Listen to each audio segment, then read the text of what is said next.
Assalamualaikum warahmatullahi wabarakatuh. Kami dari kelompok 1 akan mempresentasikan hasil diskusi kami yang bertemakan ilmu qiraat Al-Quran. Qiraat pada masa Rasulullah SAW membahas sejarah qiraat Al-Quran secara umum berarti sebuah proses take and give dari imam-imam terpercaya yang berasal dari Rasulullah SAW.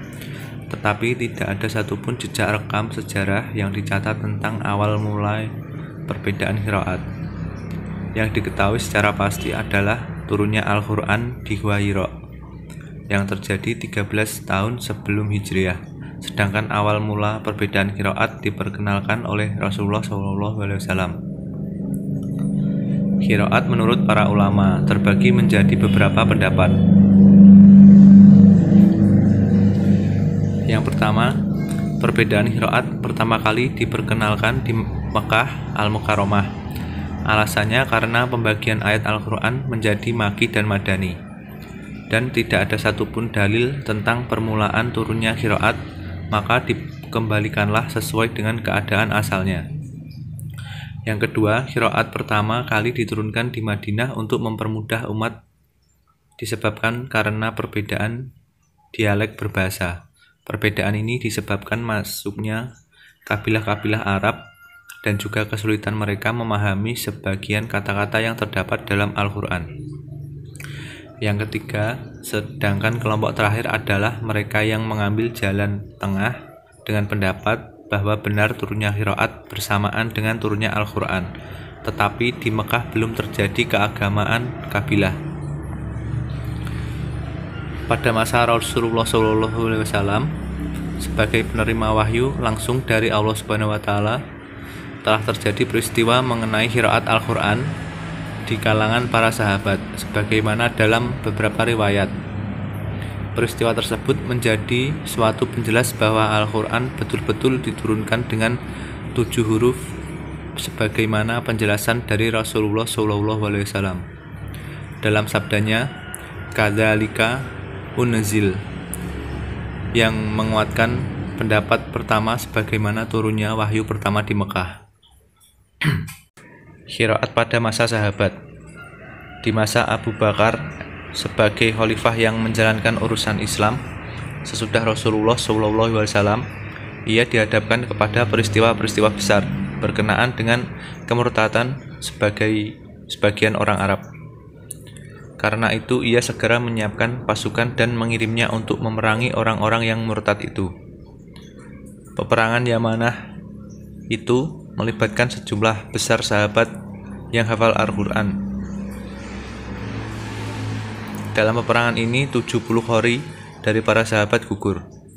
Kemudian Abu Bakar menunjuk Zaid bin Sabit untuk mengemban tugas pengumpulan Al-Quran ini. Namun demikian Zaid tidak sendiri. Abu Bakar meminta Umar bin Khattab untuk membantu Zaid.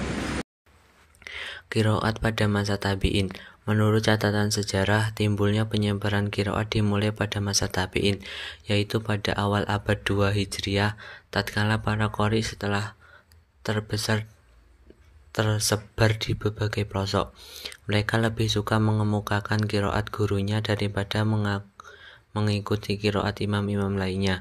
Qiraat-qiraat tersebut diajarkan secara turun-temurun dari guru ke murid, sehingga sampai kepada para imam qiraat, baik yang 7, 10, atau yang 14, seperti qiraat Ammar dan Yakub di Basrah, qiraat Hamzah dan Asim di Kufah, qiraat Ibnu Amir di Syam, qiraat Ibnu Katsir di Mekah, qiraat Hanafi di Madinah.